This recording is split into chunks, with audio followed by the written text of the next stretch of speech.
Subscribe करें और bell दबाएं ताकि कोई खबर रह न जाए।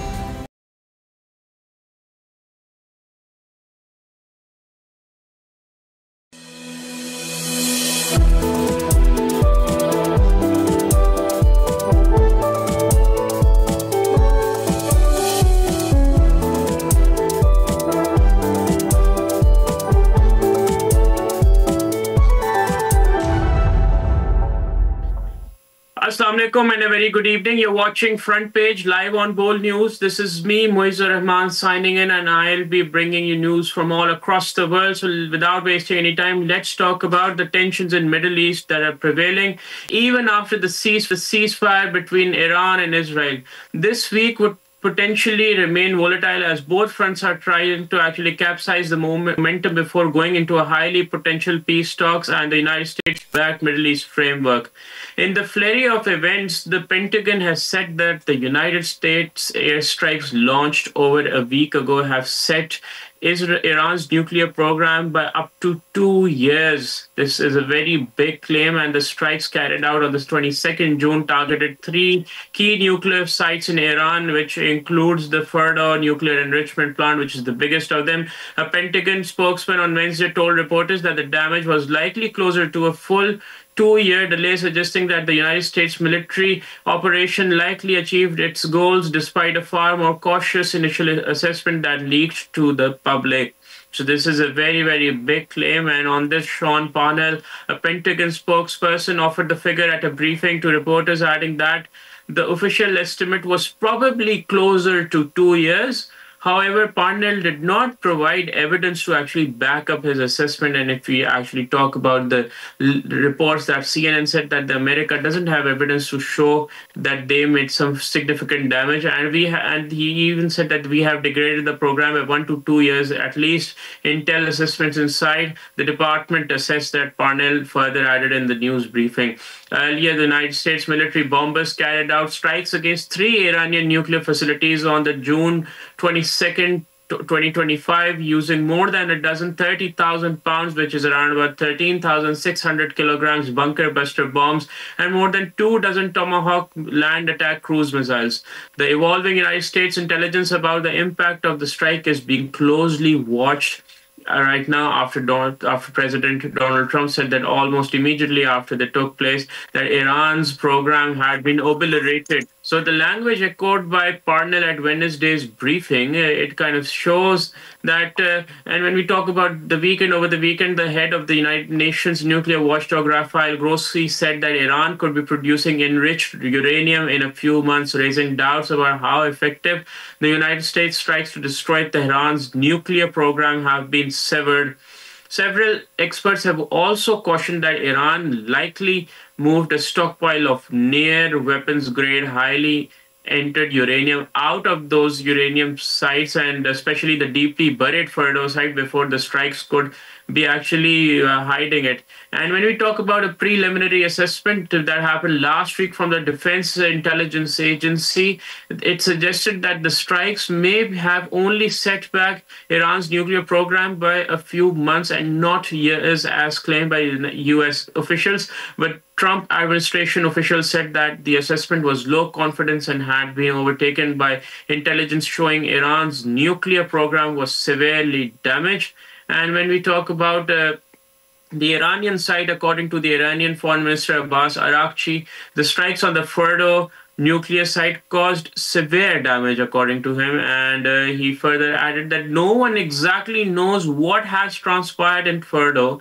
That being said, what we know so far is that the facility is seriously and heavily damaged. Araghchi said this in an interview broadcasted by CBS News, which is an American news network, earlier this week on Tuesday.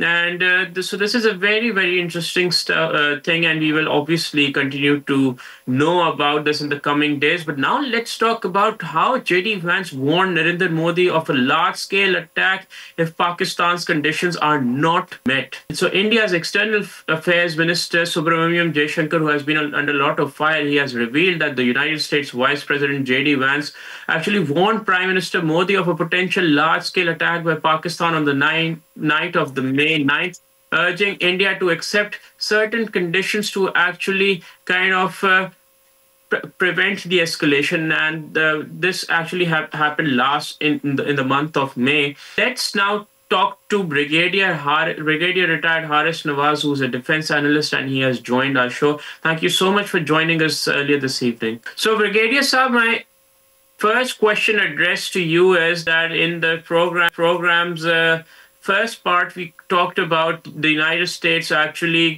claiming that they have set back Iran's nuclear program by 2 years.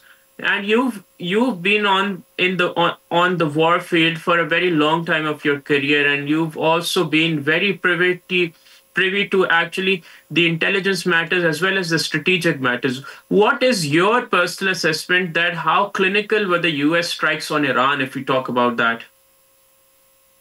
You see, first of all, I would say it was not required at all when the International Atomic Energy Commission's watchdog addressed United Nations, and they said that Iran is not making weapon-grade uranium energy, weapon-grade uranium, and also there was nothing so special about it. Even in intelligence report of United States said that Iran is years away for making any nuclear bomb. But I think it was all the much touted Iron Dome system. So obviously, and if you remember, that when Steve Witkoff addressed the senators in the US, he said that if things escalate, this was before Israel actually did airstrikes on Iran, that if the situation escalates, when Iran retaliates, Israel would be unable to defend itself against the Iranian missiles. So you've pointed out in the correct direction, obviously. Yes, and then of course, when Israel realized that we have really been damaged too much by Iranian missiles, then they were pushing and all efforts for US to drag into this war, and that was their aim. And whenever I was on television channel, then I was always saying that Iran should never think of attacking any US assets in Middle East, because that is what Israel wants. That the day Iranian attack any US assets in Middle East, then USA is going to come, and that should be the happiest moment for Israel, that they join together and destroy Iran, and they make conditions like Iraq, where they changed the regime of Iraq. Then they captured all oil fields and gas fields. Here, Iran, they wanted to destroy all missiles factories, and then they wanted to destroy the nuclear sites. So that was the design. But then Iran surprised everyone, because Iranian proved that they are a very resilient nation. They are a very nationalist nation. They're all patriotic people. All political differences were kept aside, and they stand united to thwart any Israeli attack on Iran, and that is what they've been very successful. So that is how they surprised everyone, and then they finally realized that since Israel has been thoroughly damaged, so they requested Americans to now we want a ceasefire, and that's how the ceasefire came effective. And Iran always wanted first, whosoever has been aggressive, that in Israel, should go for de-escalation, only then Iran will stop ceasefire, and that's how it happened. So now I would say Iran nuclear sites have been damaged, but not to an extent. But they feel, even Americans feel, that they have put about 2 to 3 years back.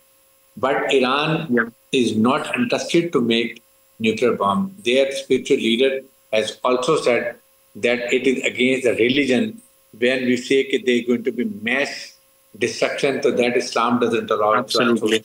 But now the point is, Iran should be allowed to go to enrich uranium to a minimum level of 3.5 or 6, where it can be used for the electric generation, then for agriculture, for health. With the way whole world is allowed. But the only thing is dual policy, that Israel has around 90 nuclear bombs. Nobody can dare go and inspect through IAEA.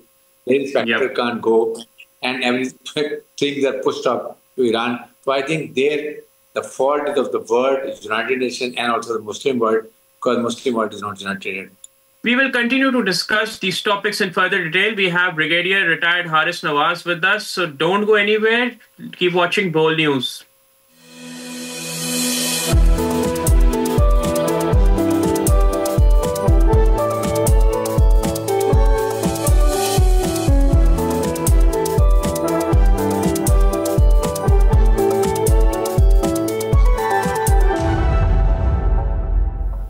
Welcome back. You're watching Front Page on Bold News. We are joined by Brigadier retired Haris Nawaz, and we are discussing the regional developments with regards to Iran as well as the United States, and also about how United States actually knocked sense into India that they must not carry on their merry way, or else Pakistan will further up the ante and will give an even more befitting response than it gave.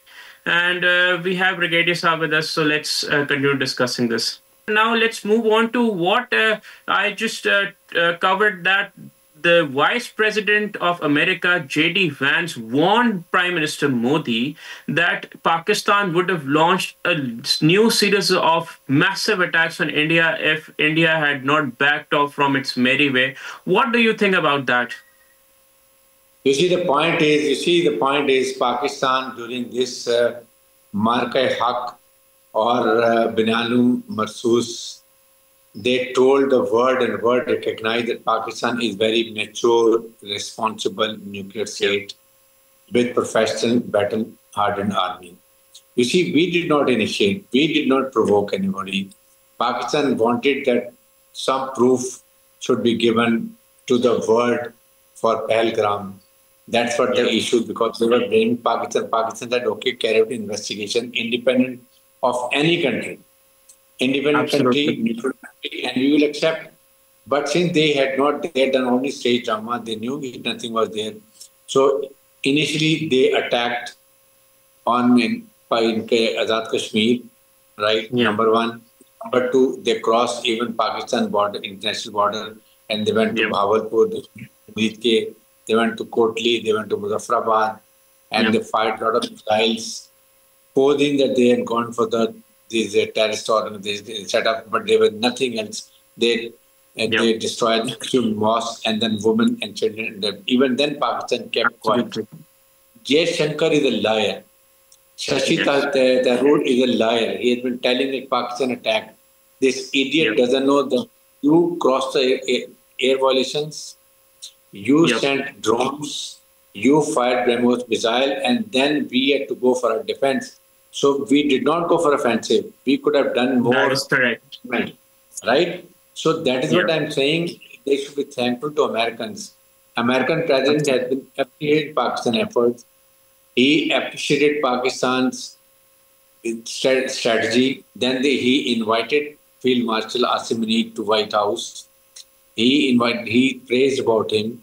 He won a meeting last week that he appreciated. He 13, 14 times he said, I want to mediate for the Kashmir issue, because the world have realized that now Kashmir is a nuclear flashpoint, and Kashmir has to be resolved, because if not today, then in future again something is going to happen, and this region is very volatile.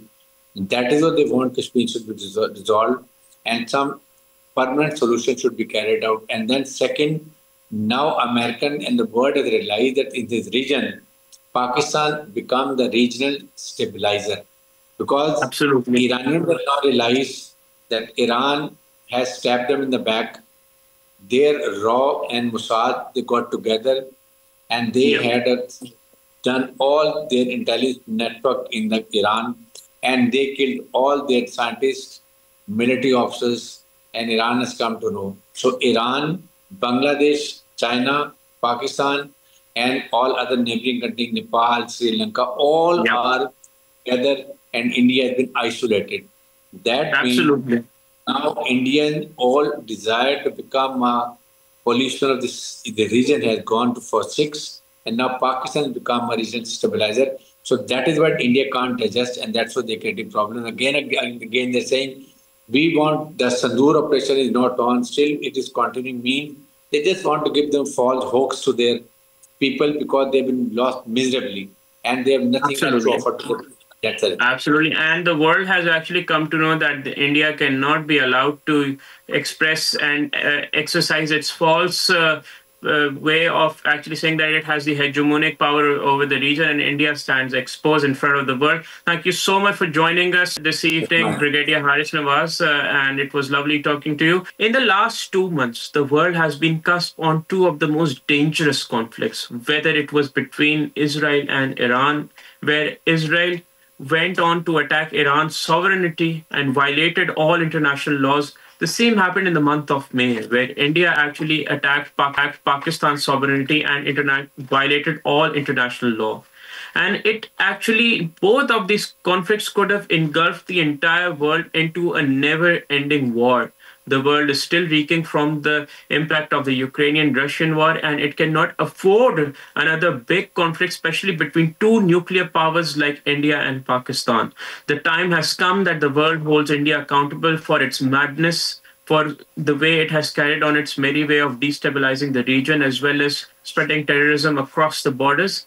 So we will obviously continue to discuss these topics, because now it is time that the world acknowledges Pakistan's efforts of being a regional stabilizer, and for actually playing way more than it was supposed to play when it regards to playing its part in terms of global peace. Pakistan has sacrificed the most in terms of global peace.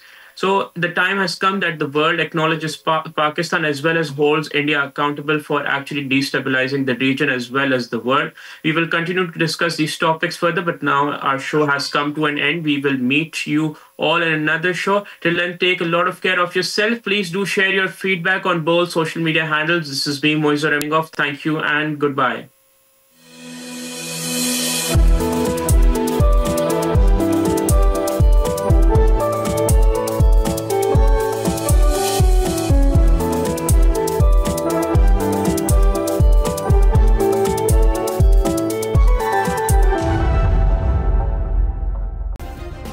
Subscribe करें और bell दबाएं ताकि कोई खबर रह न जाए।